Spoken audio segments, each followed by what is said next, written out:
Right, good morning, everyone. Welcome to the May 2022 DAG monthly meeting talking about the Park at Penn's Landing. My name is Eli Storch and I chair the design advocacy group. As always, we're going to start off with any announcements and events and exhibitions and ongoing things that folks are up to. So if you have anything, please put it in the chat. Share some links with us. If there's something you want to talk a little bit about, throw it in the chat there and I will ask you to unmute and talk a bit about it. Just as a reminder, DAG meetings typically have been off the record in the past, but with the ability to have Zoom and record these meetings and share them far and wide with more people and get more folks to engage with the content, we've made the decision to record these. And so this will be up on our website in the next couple days in the events page. So if you want to share this with people who weren't able to come today, please go ahead and do that. Also, we've been doing this for well over a year at this point. So if you go onto our past events on our events page, you can watch all sorts of DAG meetings and learn some new stuff. And I must say, if you enjoy it and want to throw a few bucks our way, the donate tab is on the website, and we do appreciate it. It's people who support and follow DAG who help keep us running. So thank you very much for that. If you have any technical difficulties during the meeting, you can message me and I'll do my best to help you however I can. With that, I saw George Claflin joined us. George, I know you had two advocacy items you wanted to share to kick us off today. Can I pass to you?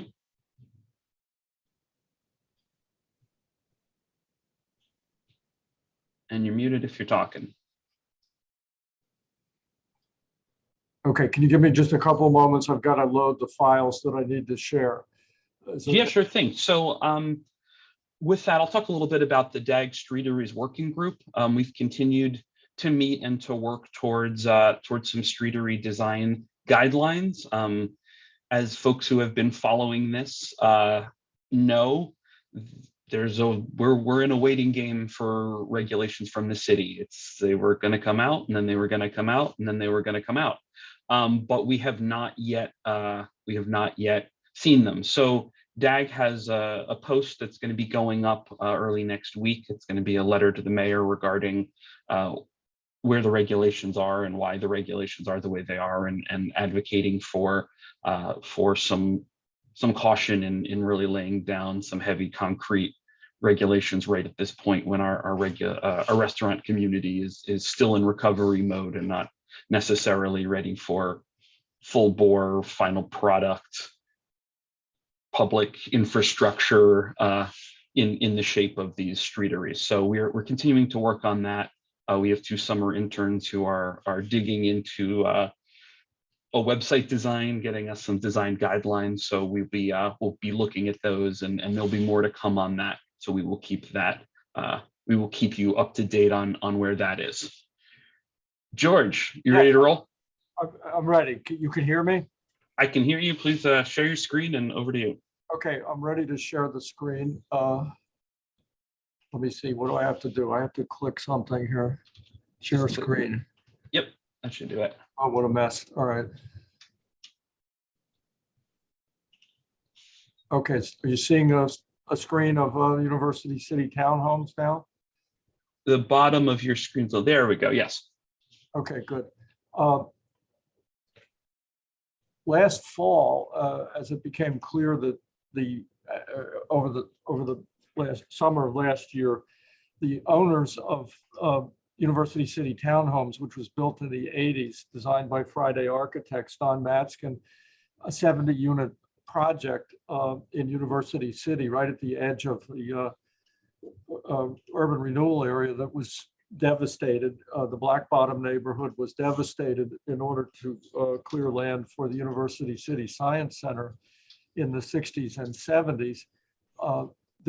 This project has been a rental project for 40 years, and the 40-year commitment has expired, and the landlord has told the tenants that he's going to sell the project and put it up for sale because it's now worth a lot of money. And of course, he has the right to do this. this got me going. And I wrote a paper, a short piece that we hoped would be picked up by the Inquirer or Plan Philly, stating that we could save this project, or we could and keep the residents there and still increase the density. And that was the focus of the paper, which amazingly was not of any interest to either the Inquirer or Plan Philly, despite the fact that they both wrote about this subject without providing any kind of a Plan B solution. The unique part of our article was that it did provide a Plan B solution. So,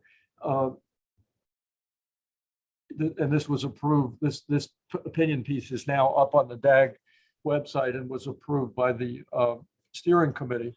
So here's the site, basically. This is the 40th Street edge of the University City Townhomes. That's 40th Street on the right. You can see a high rise with the green racing stripe on it, and you can see another sort of mid-rise on the Ludlow Alley street there. And to the left is the office and community room of the project. And I'm going to just go through a couple other slides of the project. Here's one of the courtyards that Don described as being similar in scale to the streets of Philadelphia. You're seeing the very large project across the street. I think Andrew's helping me because I've messed up the screen here. Sorry.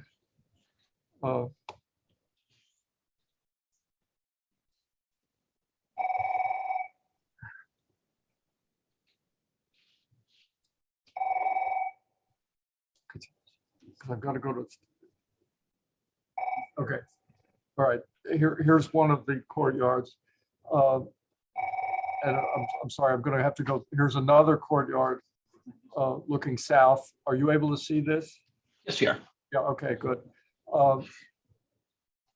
This one is entered, you're entering from Market Street here, looking south, and there's a row of short buildings that form the courtyards, and then a long building where I'm moving the cursor that defines the space. And Don wrote about this as a street in the background that he could that people could relax and enjoy street life.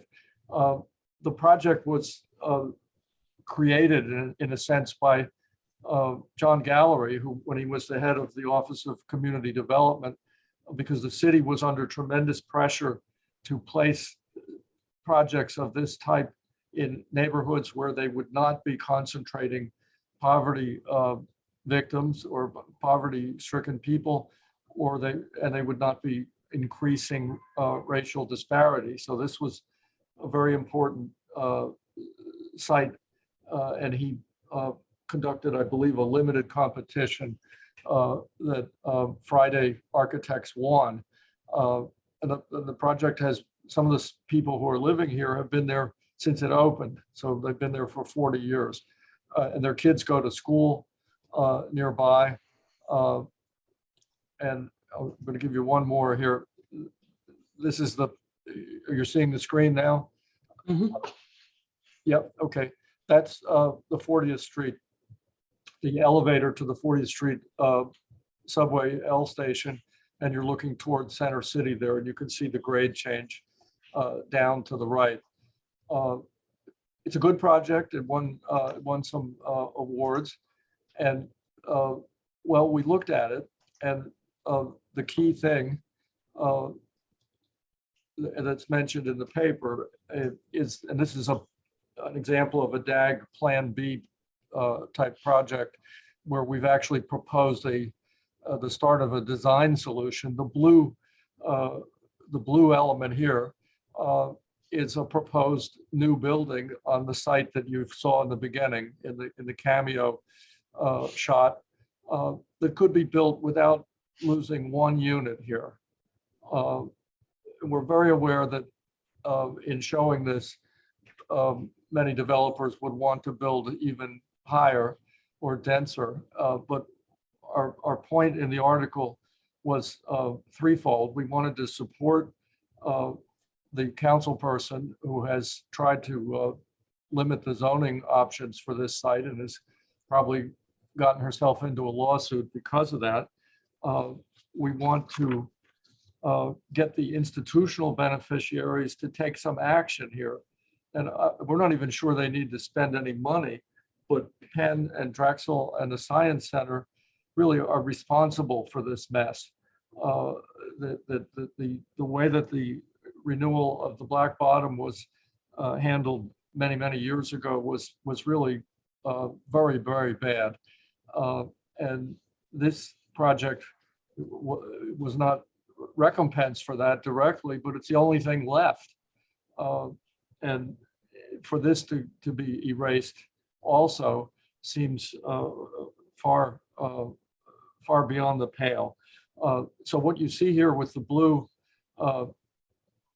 building is a building that's a little bit bigger than some of the adjacent buildings that you saw in the earlier photograph. And again, a developer would probably want to cover the whole site with buildings taller than this.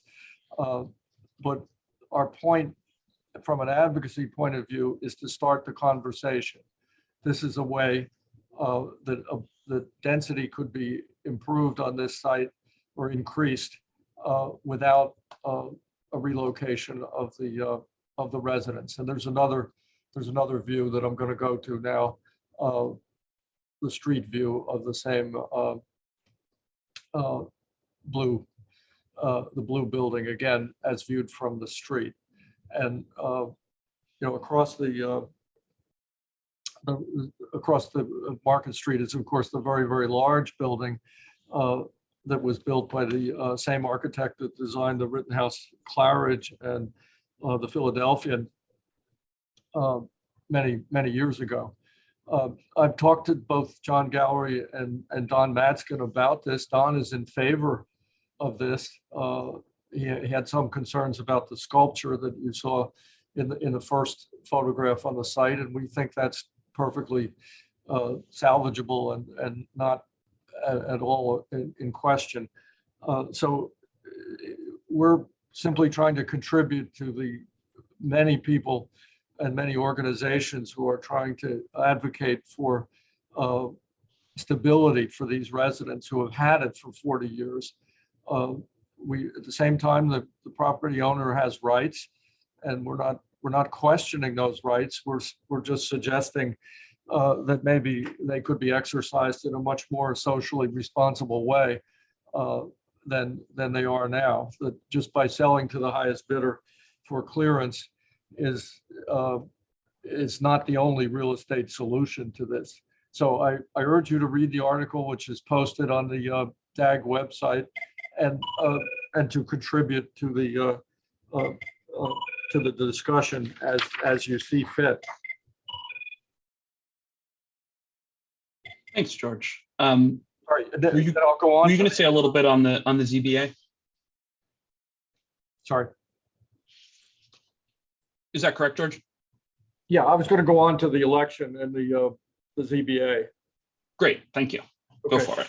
Okay, I'll just leave this slide up. Oh, and I want to thank Andrew Stein of Claflin Associates, who actually did the graphics that you see here with the blue building.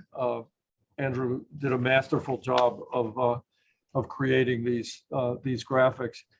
Of course, yesterday we had an election, and a number of people were complaining on Twitter that they got requests from the president of City Council to vote in favor of the change in the ZBA. I think the Inquirer proposed voting against it.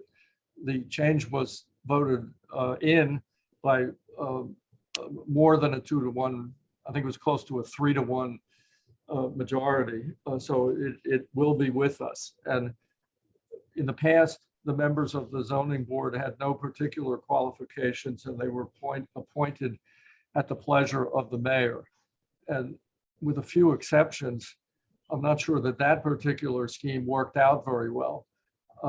My thought was that we had a good cop, bad cop. That the good cop was the planning commission, and they were very careful and very dignified in their judgments. And the zoning board was anything but. They historically they approved buildings and required them to have air conditioning at the time that the head of the zoning board was the president of the Sheet Metal Workers Union, which of course builds the ductwork for air conditioning. Things like that were very, very common, and the zoning board has approved the majority of the variance requests that it receives. The reason that some people were against this change was that it requires not only qualifications for the new zoning board members, but it requires them to be consented to by city council. It gives the council considerably more power, and this is viewed as anti-development by many people, and there's concern that it will undermine the boom, you might say. The qualifications for the members, it increases the board from 5 to 7, and it requires an urban planner, an architect, a lawyer with zoning experience, a person with experience in the construction industry, and at least 2 recognized leaders from community organizations. So I think that from the point of view of DAG, there's almost no choice but to try to make this thing work. That is to try to nominate or advocate for good people on the zoning board, and to hope against hope for peace to break out between the mayor and city council, because it has been passed. So that's all I have to report on that point. Thanks, George. I appreciate it. Kat, I know you wanted to jump in and talk a little bit about the zoning legislation updates. Do you want to unmute and hop in? Hey, everybody. Kat here. I just wanted to share that last week, Catherine Gilmore Richardson's office put forward updates to zoning that are specifically focused around tree canopy, heritage tree protection, and increase in tree planting requirements for development. And so as of today, the bill is waiting to be assigned to committee, but it will go out for public comment at some point. And when we get to that point of public comment, it would be great to have people in this group give some comments or feedback. The way the bill is structured right now, it's a good starting point, but there's definitely room for improvement or some shifting in there. And so I will drop a copy of the legislation and some coverage in the chat and encourage you to look at it, but also feel free to send your comments to me, which I can collect and organize. Either way is fine, but definitely take a look and see what you think. Wonderful, thank you. Last bit of business before we get into the presentation today. Marcia, have you been able to solve your audio issues?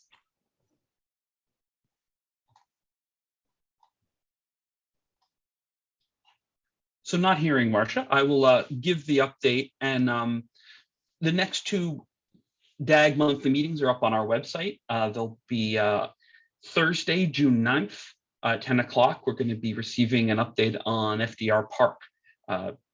Parks and Rec Commissioner Catherine Ott Lovell will be with us talking about the master plan, and that should be really enjoyable, and we'll get some insight into where that process is.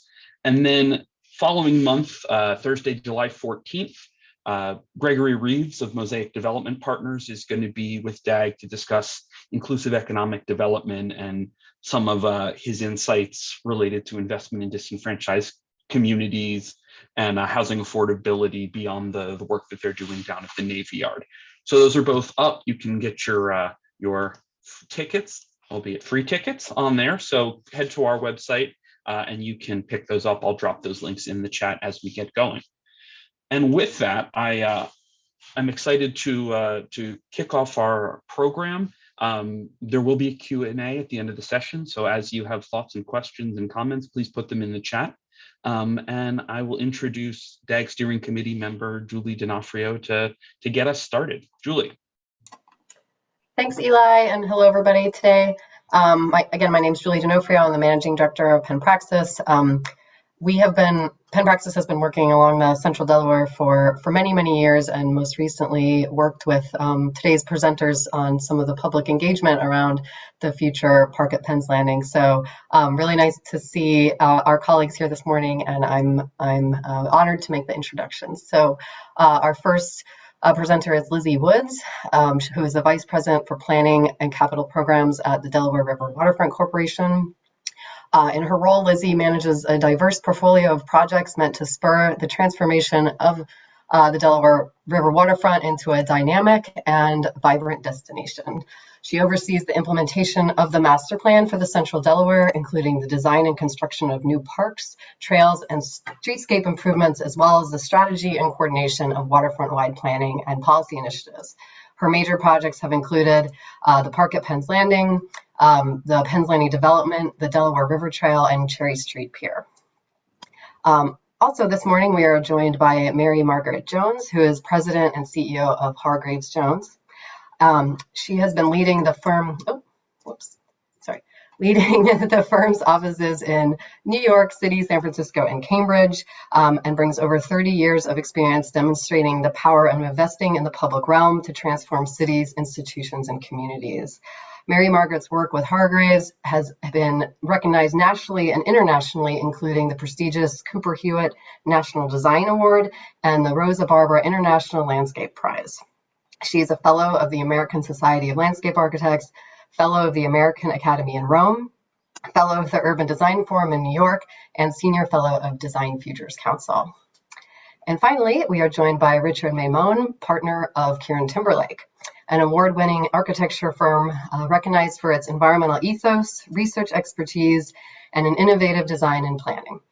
In more than 30 years leading projects at KieranTimberlake, Richard has worked to move architecture forward while creating projects that are deeply rooted to place and culture. In addition to Penn's Landing, Richard currently oversees projects at New York University and the Kennedy Center for Performing Arts, and past work includes the Embassy of the United States in London, Philly's Dilworth Park, Levine Hall at University of Pennsylvania, renovations for the Bolton Building, new homes for the Arden and Philadelphia Theater Companies, and projects for the Kimmel Center for Performing Arts. So we have quite a great panel this morning. So I will kick it to our team to share slides. Thank you.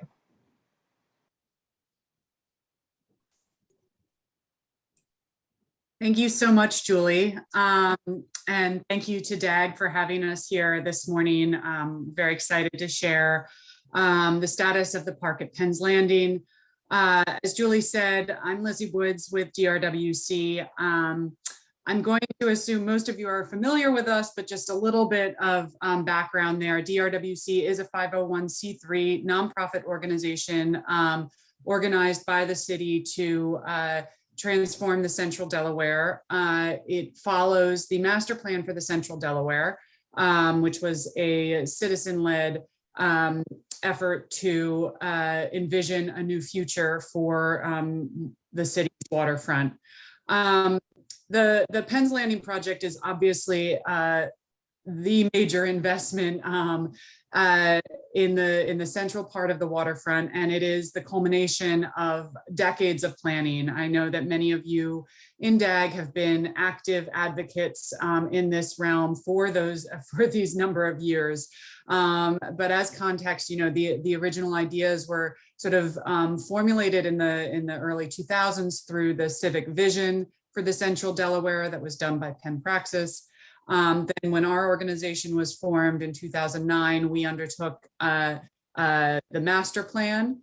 And that master plan really looked at a number of elements for how the waterfront could and should be transformed. But its major thrust was through the organization of a public realm framework for the waterfront that urged the creation of new parks every half mile along the waterfront, connecting those parks linearly through the creation of a new multimodal trail running along the waterfront and connecting back into the city's bicycle and pedestrian network, and then improvements to the streets that go under or over I-95 to mitigate the psychological and physical barrier that the highway and in many cases Columbus Boulevard and Delaware Avenue present to neighborhoods getting to the waterfront. And I think one of the major things that the master plan did to differentiate it from sort of the decades of attempts in the past to handle the waterfront was to think about the waterfront holistically, all the way from the south in Oregon Avenue, all the way up to Allegheny Avenue, and make investments throughout that area. But it did come back to Penn's Landing, which has been such a difficult space to deal with for many years, and made the recommendation that that you could really make a huge difference in the accessibility of that central portion of the waterfront by capping over one block of the highway between Chestnut and Walnut Street, creating a seamless connection between the core of the city's historic districts and the waterfront, with the creation of a new public park. Would then leverage and frame the opportunity for new development on the waterfront that would bring new residents and commercial businesses that would help activate and frame that public investment. So in 2013 and 2014, DRWC hired a multidisciplinary team led by Hargreaves Jones to investigate that idea further, what we call the feasibility study, to test it from an engineering perspective, from an urban design perspective, and from an economic perspective. That feasibility study really advanced that idea more formally and allowed DRWC to advocate for the investment necessary to see its realization. If you want to go forward one slide, Richard.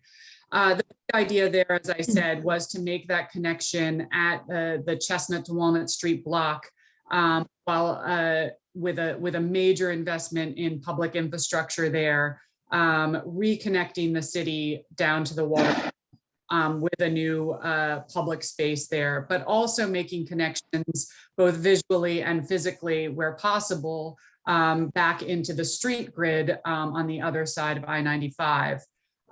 So that feasibility study also looked at the southern boundary of Penn's Landing, extending the existing South Street pedestrian bridge, which currently goes over I-95 and lands on the west side of a parking lot on the west side of Columbus Boulevard. It proposed extending that over I-95 and landing at Penn's Landing to create both a better physical connection between the waterfront and the South Street District, the Society Hill and Queen Village neighbors, and also creating a sort of gateway iconic element at the southern boundary as well. And then you see on either side of the park at what we call the Market Street area and the Marina Basin area, the proposed development there. And Richard, if you can go one more slide forward. This was the site plan that resulted from that, feasibility study. And so this allowed us to, as I said, start advocating for funding for it. And in 2017, we were able to announce with our partners, Commonwealth of Pennsylvania and the City of Philadelphia, along with the William Penn Foundation, that we had secured $225 million at the time to make this investment in this once in a generation project to reconnect the city to the waterfront. Since that time, DRWC has been working very closely with PennDOT and the city, and again, a multidisciplinary team that includes Mary Margaret and the Hargreaves Jones team, and Richard and the KieranTimberlake team to advance this design. That we have also been working to involve as many voices from the public as possible as we refine this design. And so Julie mentioned that we've been working with Penn Praxis on an engagement effort to really ensure that the design is as reflective of the desires of Philadelphians as possible. And I think Mary Margaret will talk a lot about the different elements of the project from a design perspective. But I think one thing to highlight here is, as we undertook this project, we understood that Penn's Landing has for decades been a spot that does welcome people for a variety of activities, including, major festivals that people look forward to every year. And in the past few years, DRWC has been able to work within the existing infrastructure to try and activate those spaces even more with the creation of spaces like Spruce Street Harbor Park and the Blue Cross River Rink Winterfest and Summerfest.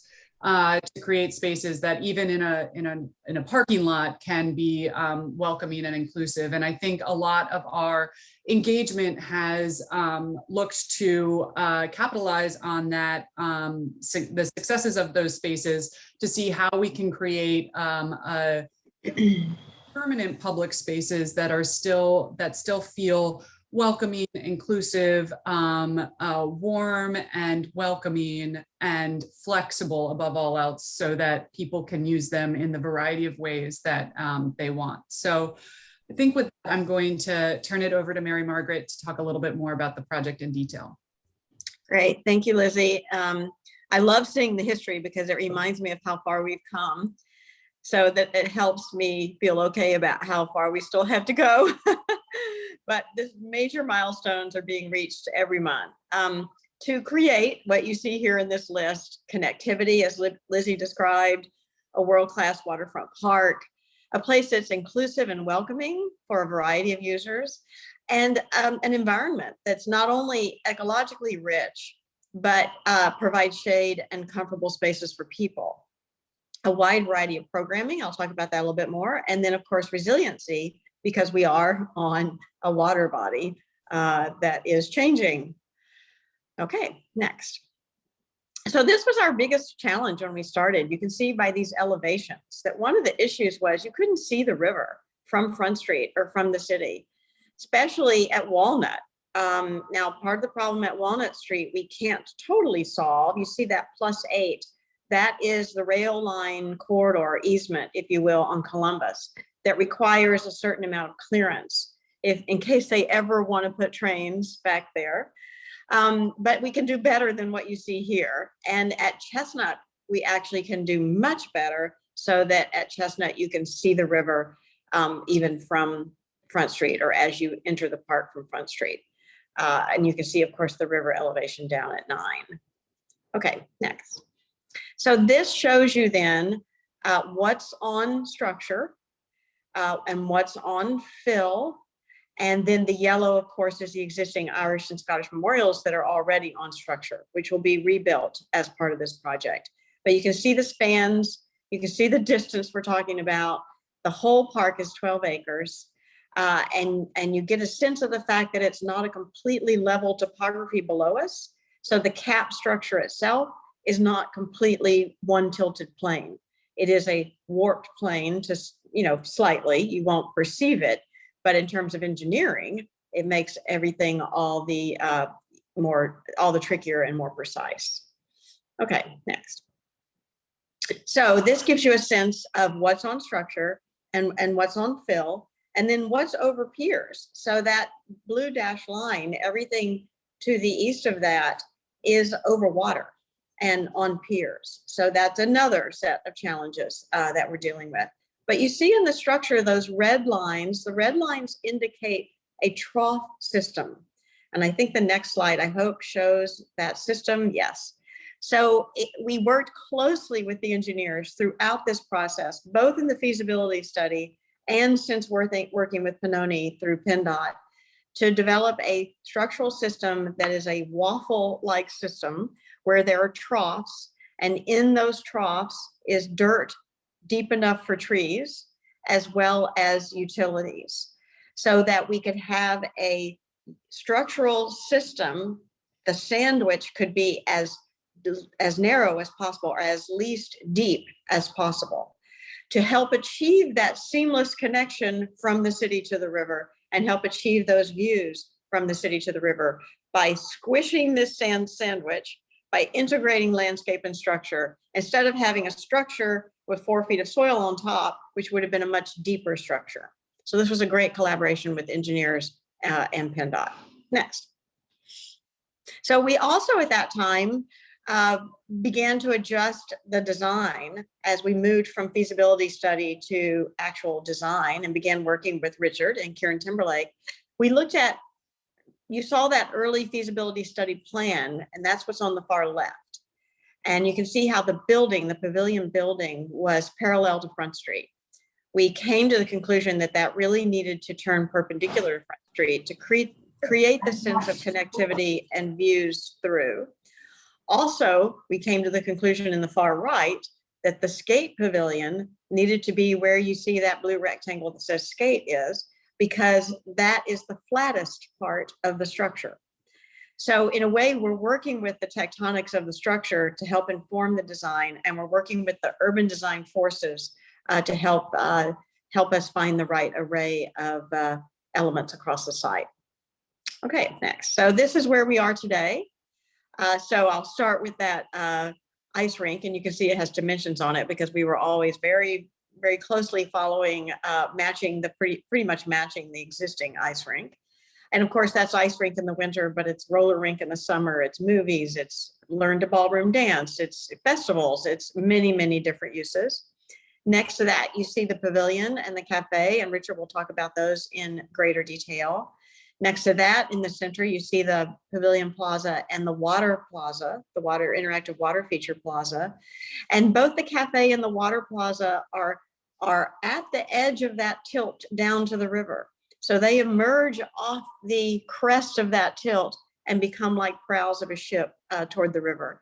And then left of that, south of that, you see a garden pavilion, and you see this series of gardens. At the water's edge, you see the amphitheater stage and the esplanade. Then back up on the structure, you see the children's play area, and I'll talk about that in more detail with the yellow brick road, if you will. And you see the Irish Memorial, which moves to a different corner. So the Irish Memorial stays on Front Street, but it moves to Walnut in front instead of Chestnut in front. And again, that had to do with structural considerations. And we worked closely with them throughout this process. And the Scottish Memorial is still pretty much where it was in that center block, if you will, or quadrant along Front Street. Chestnut and Walnut become very important corridors to the river. And Chestnut Street, of course, turns and becomes Penn's Landing Road and becomes the central access for the Market Street development, now, as you all know, being planned by the Durst Corporation. Okay, let's keep going because we have lots of views to talk about design from. So, but what's important before we talk about design, what's important is how many different kinds of events and non-events, day-to-day enjoyment of the outdoors can happen in this park, and how it can work for many different people simultaneously. You can be there for one experience with a group, and you can be there on your own. You can be there with your kids to play, and yet someone nearby is enjoying solitude. And then, of course, there's the fireworks and the festivals and the kinds of experiences of nature that the many different environmental landscape environments will provide. Okay, next. So this is a current bird's eye view. The Seaport Museum in the foreground, of course, the city in the background, and an early rendition of what the development could be like beyond the Market Street development. But you get that context of activation on all sides and orientation to the river. So you see where the trees are planted in the troughs, creating a kind of portal and filter from the city. So you enter this park and immediately are surrounded by these groves of trees. Again, the rows of trees actually making legible the structure that is making this park able to happen. And then within those groves of trees, you have the memorials, you have play, you have the pavilion, you You have the ice rink, so that when you're on the ice rink, you feel like you're in a park. You look up and see branches of trees. And then moving to the east, you see the cafe and the water plaza and the cafe terrace, the gardens, the shade structure in the gardens, and how those all sort of emerge out of the groves of trees. There are still some trees for shade, but there are also broad expanses that allow sweeping views of the bridge and the river. And then the amphitheater is just a simple grass sloped amphitheater carved into that overall slope. So it's a flat area carved into the slope, which gives you a slope for seating, as well as informal seating at the base of that, seat wall seating at the base of that slope.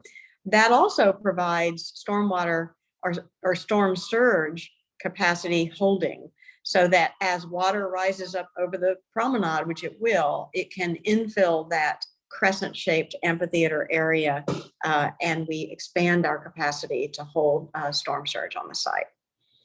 Next. So just to dive in with a little more detail, this is the children's play area.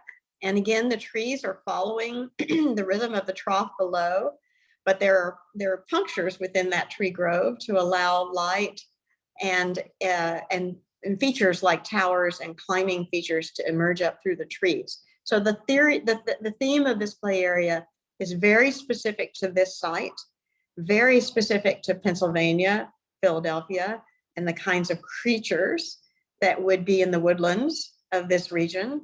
And then play structures that get you up in the trees so that you feel like you're in tree houses. And of course, this is for all ages. So there's everything from toddlers to teenagers enticed by the various play elements.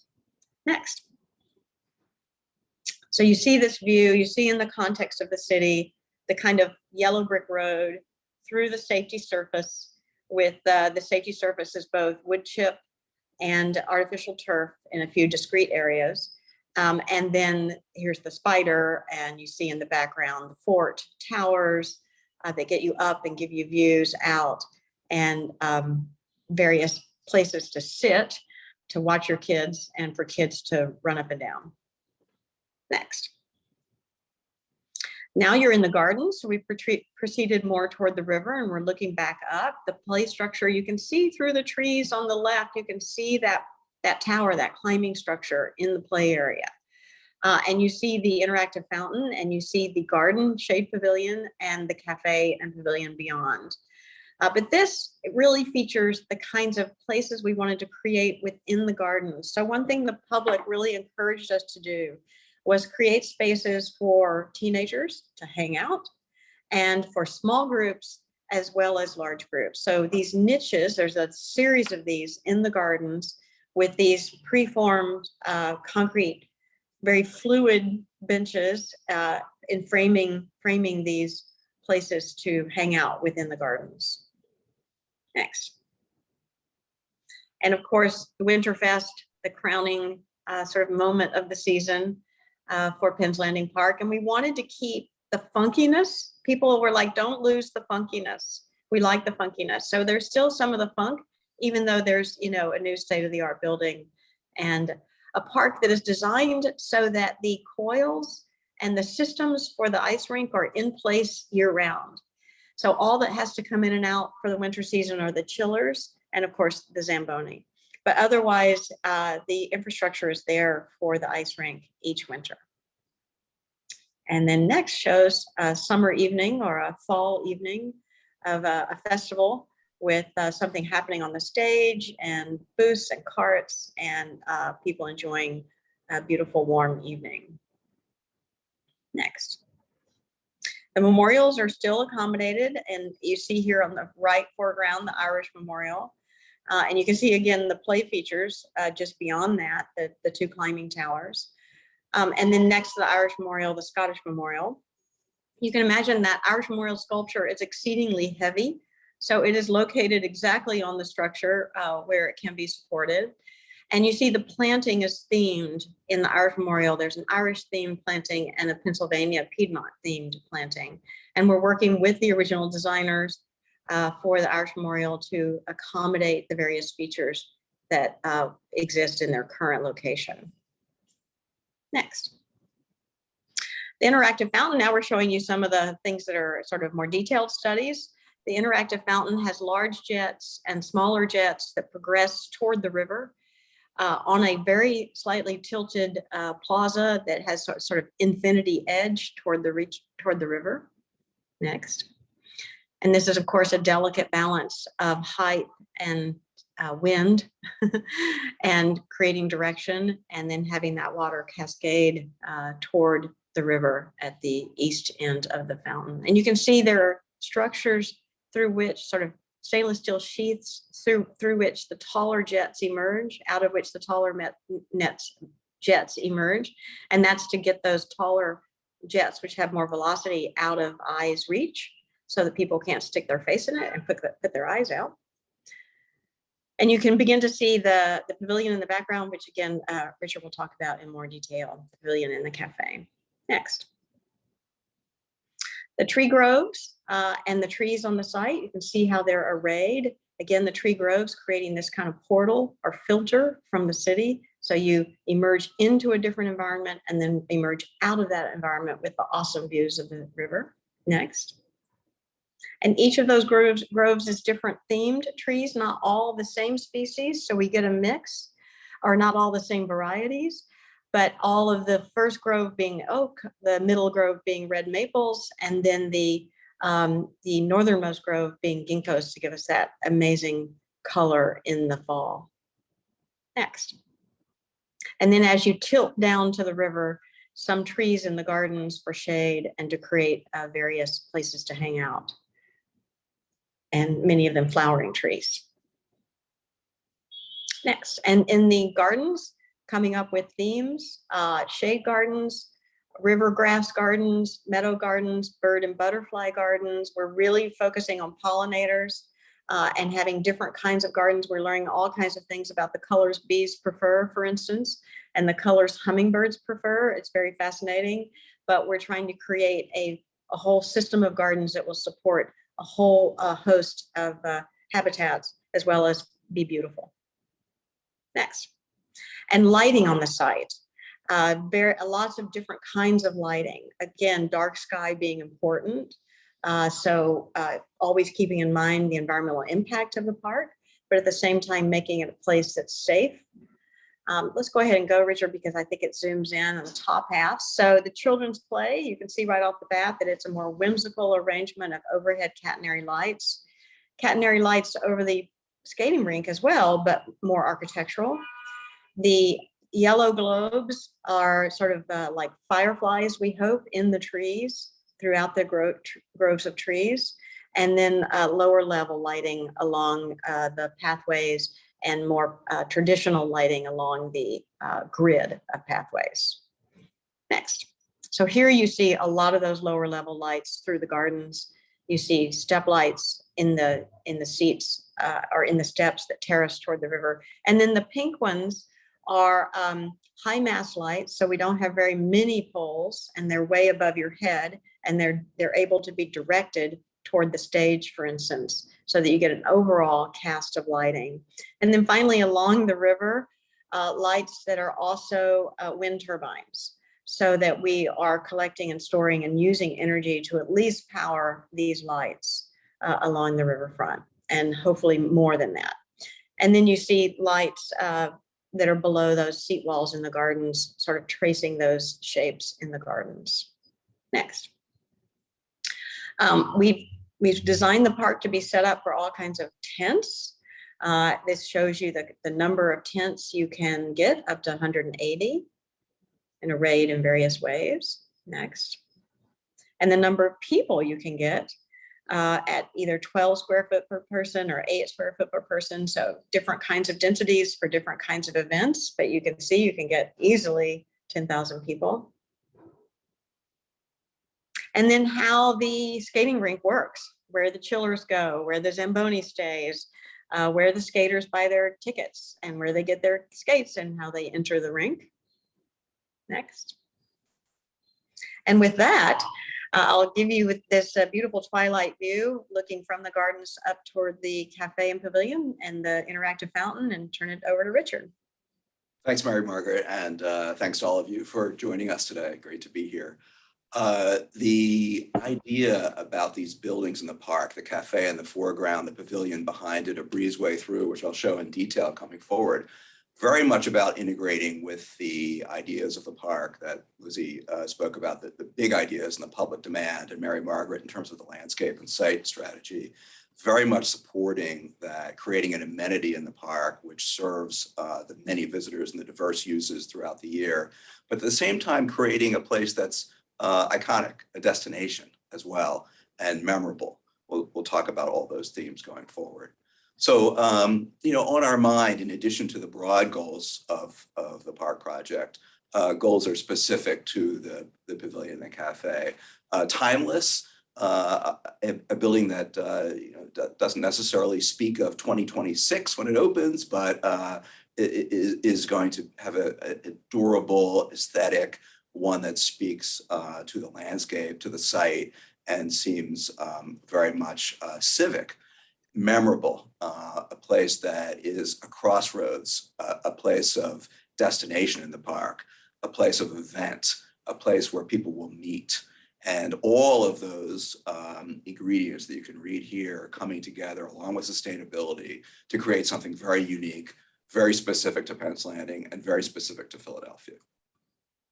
We were certainly inspired, as Mary Margaret spoke, of the seasonal aspects of Penn's Landing and the kind of, let's say, make-do spirit, turning parking lots into these wonderful festive events that have become traditions in Philadelphia, both summer and of course in the winter, and creating a new design that allows this kind of activity to take place. That's not so specific that it can only be, let's say, decorated in certain ways, but it allows for the kind of wonderful sense of spontaneity that the DRWC has provided over the years. Foremost on our mind, sustainability. Here we are spending public money building a public building in a public park in the mid-2020s. So what could we do that would advance the idea of sustainability for a public building in Philadelphia and also serve as a model for others? There are many Philly LEED Platinum buildings, very happy to say, and that's a wonderful achievement. But as far as we know, there are no zero carbon buildings. And what an opportunity for essentially a single story building, essentially single rooms with support spaces in a public park, in a landscape to be zero carbon. So what does that mean?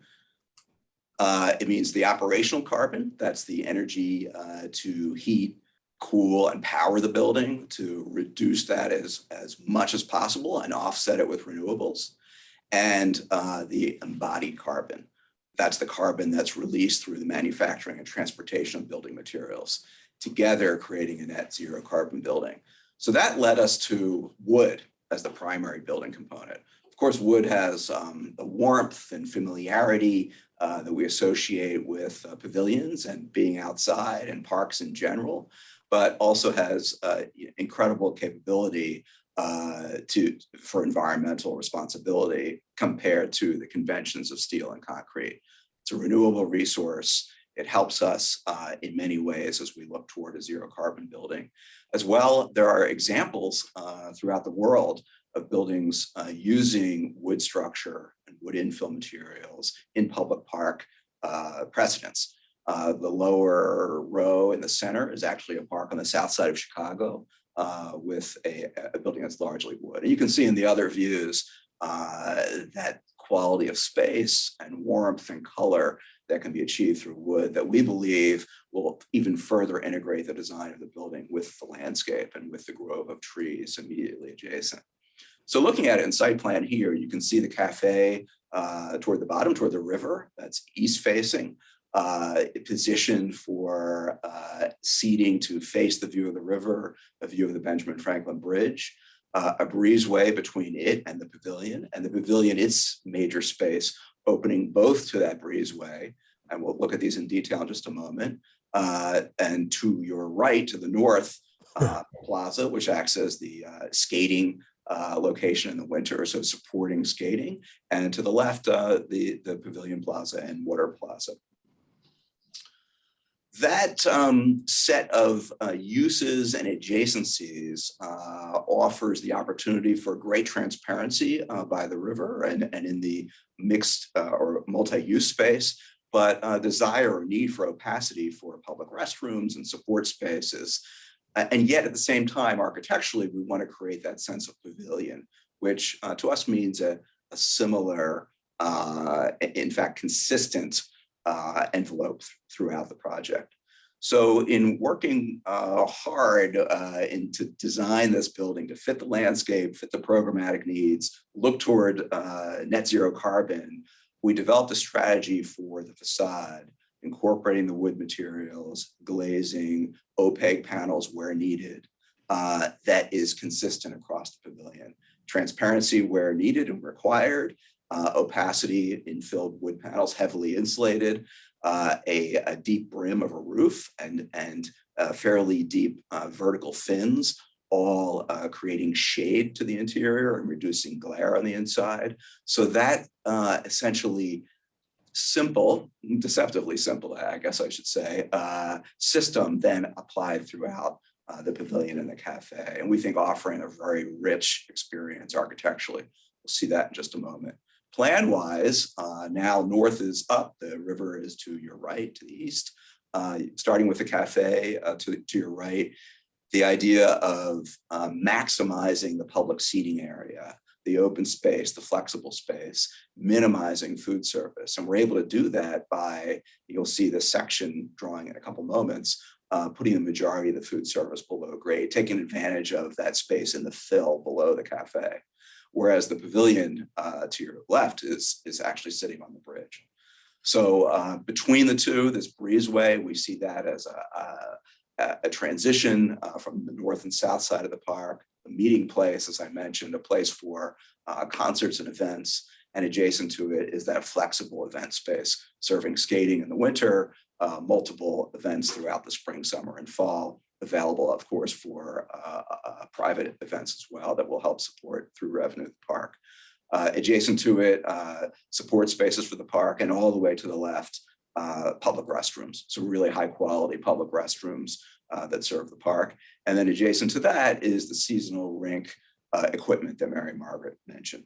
The red triangles indicate the primary points of entry. So we see that breezeway, that north-south connection, that threshold between elements of the park, also being the main point of entry into the program spaces in the building. Below grade, this wonderful opportunity of building on fill at the basement level, street level, if you will, on the left, the adjacency of the roadway and receiving materials and removing waste. And then an intermediate level, labeled lower level here, for food service as well as water equipment supporting the fountain. So really a terrific opportunity that I think becomes clear as you see in section on the right. The cafe is actually a 3-story building, legible as 1 story, but supported by 2 stories below. Essentially all the park support functions, food service functions below, with service adjacent from the street. And then the breezeway forming the point between the 2 buildings and on the left of the pavilion. So that wonderful golden hour view, again, the wood providing warmth, we think, even on the cloudiest days, but quite beautiful as the sun rises and sunsets. The breezeway, we saw that as a place that would be not just a pass-through, but a place of pause, a meeting place. And the question of what can wood structure do that other materials cannot? Could we create this vaulted space, this expansive volume that would have this wonderful spatial quality, memorable quality, Instagram moment, if that expression is acceptable in this audience, and a place where informal performances can take place, a place to get out of the sun, a place to get out of the rain as well. Within the cafe, the open seating area, looking out to the river, to the left, the Ben Franklin Bridge, the terrace, you can see tables and umbrellas outside immediately adjacent, the brim of the roof providing shade, really a wonderful and flexible space for seating. And then the overall view of the breezeway, again, cafe To the right, to the left is the multi-purpose space. Again, we see that as something really quite memorable and an image of the park along with the landscape. So I think we will close there and allow Julie to open it up to questions. Thanks again. That was a wonderful presentation. Thank you all so much. Feel free to raise your hand to ask a question if you're in the audience, or put a question in the chat and we can acknowledge the question, or you can unmute yourself.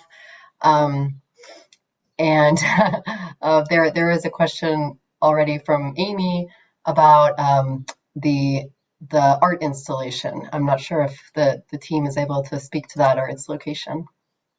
Sure. I think there is a public art component to this project that we're working closely with the city's public art office on. They ran the selection process.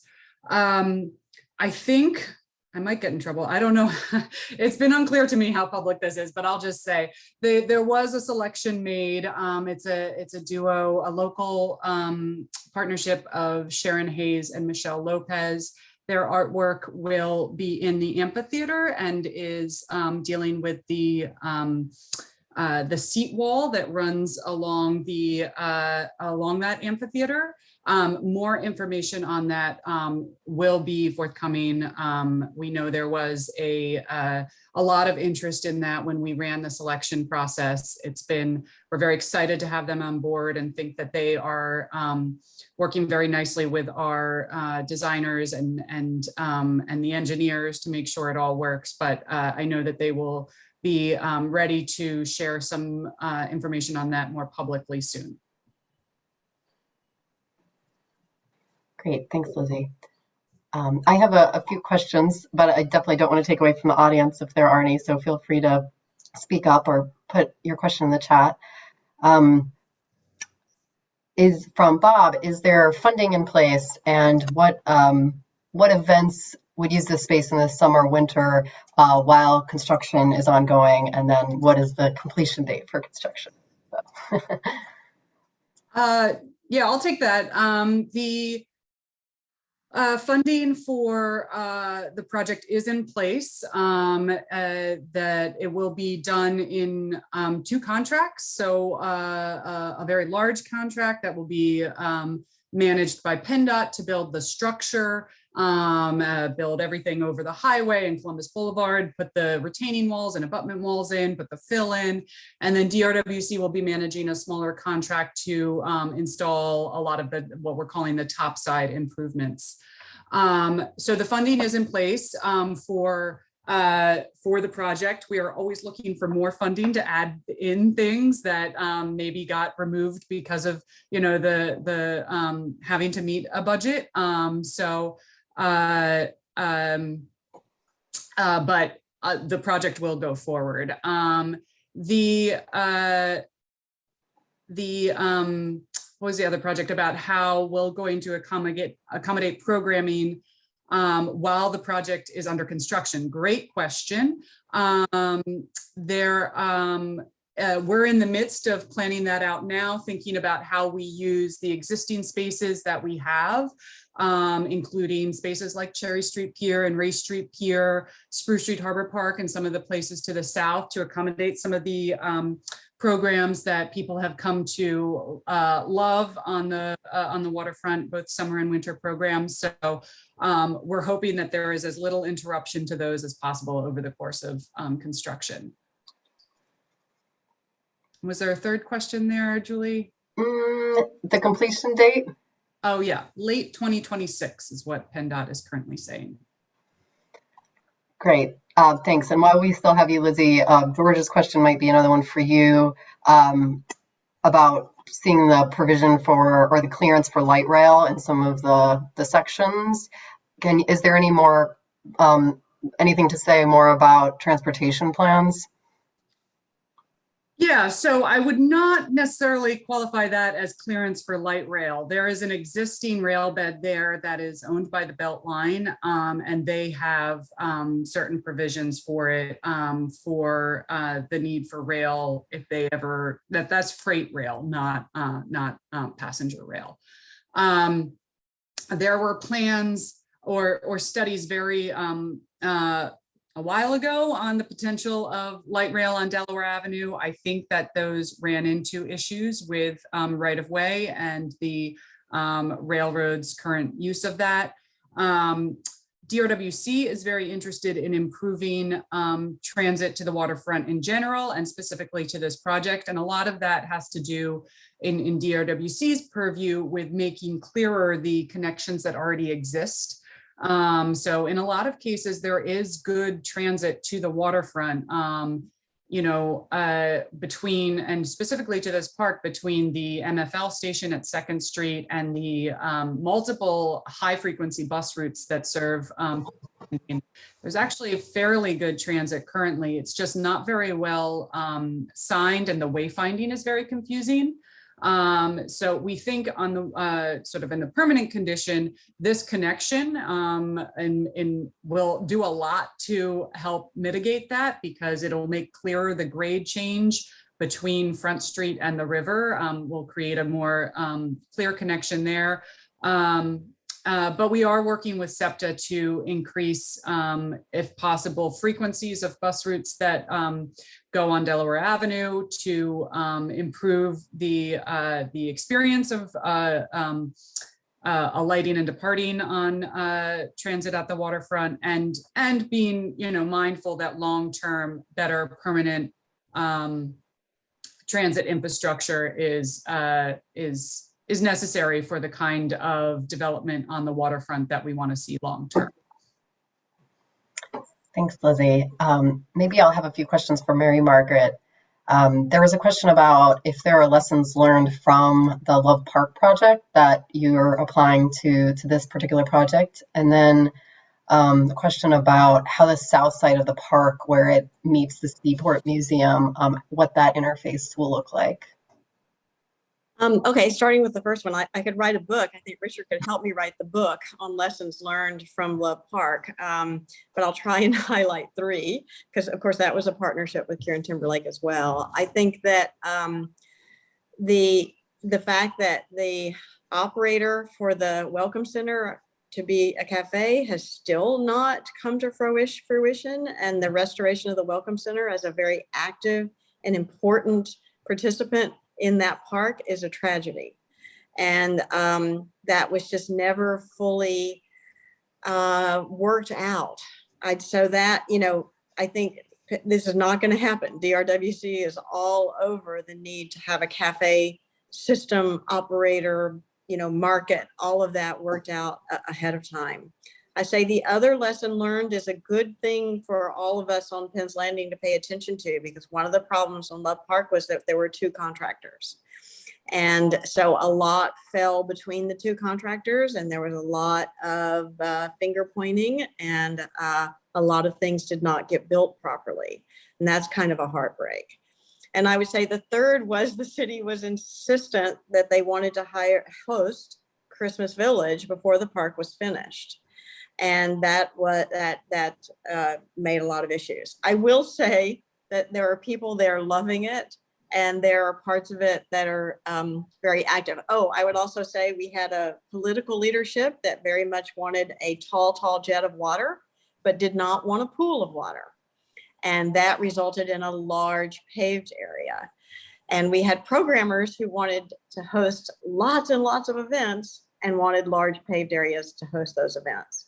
So I think that's why we're really paying attention in Penn's Landing Park to creating a landscape and a landscape framework that will be robust, that allows for hosting events without it, and still have it be a park. And I think it helps that it's 12 acres. I mean, let's face it, it makes it a lot easier to cover all those bases when you have 12 acres. In terms of the Seaport Museum, the park, of course, slopes down and meets the river. So it becomes no vertical division by the time it gets to the Esplanade.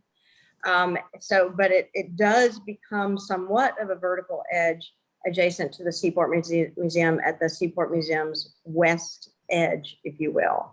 But it's a broad plaza in front of the Seaport Museum. There's trees and planting and benches and places to hang out, stairs up to the park and an elevator up to the park near the entrance to the museum. So you see a lot of connectivity there.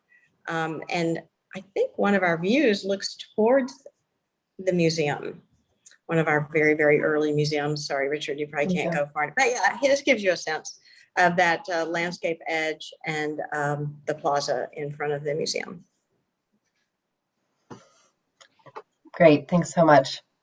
Kind of related to lessons learned, maybe I'll take it back to Lizzie. What will the maintenance strategy be, and also on ongoing public involvement as it pertains to the park? Yeah, so on the maintenance question, DRWC has a long history of maintaining landscapes on the waterfront. We have a longstanding partnership with the Pennsylvania Horticultural Center Society, and we're bringing that experience to bear here. We're also working very closely with Mary Margaret and her team as they design these complex landscapes to understand their maintenance needs.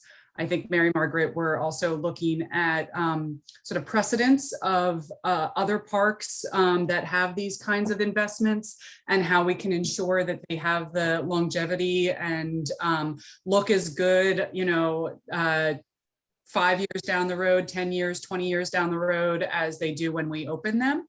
And I think that looking at also what that means for our workforce. So how we educate and work with the people who will be on the grounds maintaining these spaces, ensure that they're informed and engaged in their maintenance in a long-term way as well. I will also say that the maintenance of this park is funded by the redevelopment of the spaces adjacent to it. So we sort of touched on the Market Street site immediately to the north, and then the Marina Basin site to the south. We don't need to go into detail on those projects right now, but we did select a development partner for those, the Durst organization. And the money that we are going to be receiving as sort of landlord for those sites will directly go into the maintenance and operations of this park. And then what was the second question, Julie? I think you covered most of them, but there was another question about maintenance that was specifically about the landscape's ecological functioning, and whether, and maybe that's a question for Mary Margaret as well, but how the maintenance will consider the ecological support. You're right to ask that question. Whoever asked the question, it's important because it's not traditional kinds of maintenance. But like Lizzie said, we and Lizzie's staff, the staff at DRWC are working with other parks, Brooklyn Bridge Park in particular, who have done some groundbreaking things in terms of maintenance that allows habitat to flourish. So it's a very important part of the planning. And so you have to think about it now. We're not just waiting to think about it later. We're thinking about it now. Oh, thank you. And I did remember there was another element to that. It was about the ongoing public engagement for the park. Oh yeah. So we, the engagement we've done thus far has really focused on the design details that are going into the sort of permanent construction documents, because that process, it's going out to bid this fall. But we absolutely see that there's need for continued engagement throughout this process. So we are thinking about how that gets translated into engagement on questions of maintenance and operations, also on questions of policy and programming, and how we communicate with the many different community groups and organizations and individuals that we hope are going to be using this park, so that as we set those set those things up for the opening, that we've been, clear and received feedback from people on that. And then to be flexible as we open this park. There's always a learning curve with any space that we open, and any new space, that you have to learn how it works, learn how people want to use it, learn how best to communicate those things. So I think it will be an ongoing process, that we don't anticipate it being, a one and done kind of solution to that. Great, it's great to hear. There are a few questions about transportation. Again, both about the street experience under the park on Delaware Ave and how that will function, as well as bicycle access through the park on the top side. So if you could touch on that a little bit, and especially as it connects to the Durst plan too. Yeah, we don't have an image of it yet. We're actually working on that right now, but there has always been the intention that the recently completed Delaware River Trail will run underneath the cap along Columbus Boulevard. We're refining the exact design details of that, but being very cognizant of lighting, of safety, and of sound underneath I-95 underneath the cap structure as the trail continues there. So making sure that experience is as pleasant and safe as possible for the pedestrians and bicyclists who are using that route. We do see that route as primarily a sort of commuting route going north and south along the waterfront, and that connections into the park will happen at Walnut Street and come along that Walnut Plaza at the lower level. There is, as I think Mary Margaret touched on, an elevator and a staircase along that wall. It's sort of the midpoint to allow access up to the topside grade, or obviously at the Esplanade level, coming up that pathway there. In terms of bicycle access on the top side of the cap, we are planning for bicycle access along the Walnut and Chestnut Street corridors and along the Esplanade, with plenty of bicycle parking along those edges as well. Within the park, we're looking at designing for a much more pedestrian-oriented infrastructure to allow for the number of pedestrians that we really anticipate having in this park. But we are very aware that, that the access to the waterfront from the top side for bicyclists is important as well, which is why we focus so much attention on those Chestnut and Walnut Street corridors as those connections. I'll also say, just without getting into detail because it's a little premature, the grade changes are also going to be a really important aspect of the Durst project, and how how all of these pieces of infrastructure tie together and create seamless points of access for all users of all abilities and all modes, is something that's absolutely on everyone's top of mind, and is, as one might imagine, quite complex with the challenges of the infrastructure and grades that we are dealing with here. Great, thank you. There's a question about signage and interpretive interventions planned to improve the user experience as well as support the place brand. I don't know who the best. Yes, how's yes? Yes. Okay. We are working with the Exit and J2 to do our wayfinding, branding, and signage for the entire project, and absolutely looking at both interpretive signage, certainly some of the things that Mary Margaret and Richard touched on to make clear to the users the what's going on in the park. There's absolutely opportunity for that. We've talked a lot about with community groups about about interpretation of the ecology and social histories of the river and how those can be incorporated into the project. And those are all absolutely on our mind, not yet advanced, because those will come in like 3 years when the project is ready to, move into that stage. But certainly something that we're very aware of and think is an important part of the experience of the park. Yeah, absolutely. And I could add that the artwork is very much tuned to that kind of thing as well. Absolutely. Great. There's a question about, is there a plan for a ferry landing or water taxi near the park?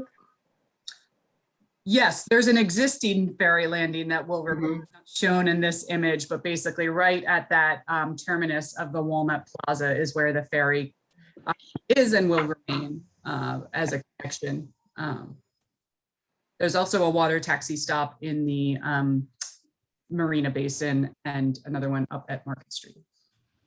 Great, great. And there was a question about the height and setback requirements for the future development north of the park, as it might have cast shadows on the park. So has there been analysis done there about that element of the design? I don't think that the Durst project is far enough along in its design to really inform that yet. Okay. But as someone else notes, it's south of it won't shadow the park. It'll shadow itself. But the Hilton is the only thing that shadows the park. Yeah, great. Okay. I think that, there was a few more comments about, bike access and providing a ramp from the trail. I don't know if that's under consideration, Lizzie or others. A ramp from the trail, where was there? To the cap. Well, so if you're at the trail at Walnut Street and you wanted a ramp up to the cap, you're basically providing what is already there, because the distance between at like Walnut Street to the top of the cap is about 25 feet. And in order to get the slope necessary, you would have to go about, and I think, Mary Margaret, we did this analysis, it's like 400 feet. So you're basically doing, without doing a series of switchbacks, which would be really an unpleasant pedestrian experience, take up a lot of the room there. You'd basically be duplicating what is already there in terms of this pathway at the southern side. We did intentionally put the elevator and the staircase, and the staircase will have one of those bicycle, I forget what they're called, the sort of The slot. the slot for the bicycle to go up there as well, to create a spot for ADA and access, so you don't have to go all the way down Walnut Street and all the way back up, but there will be that connection there. Great, thank you.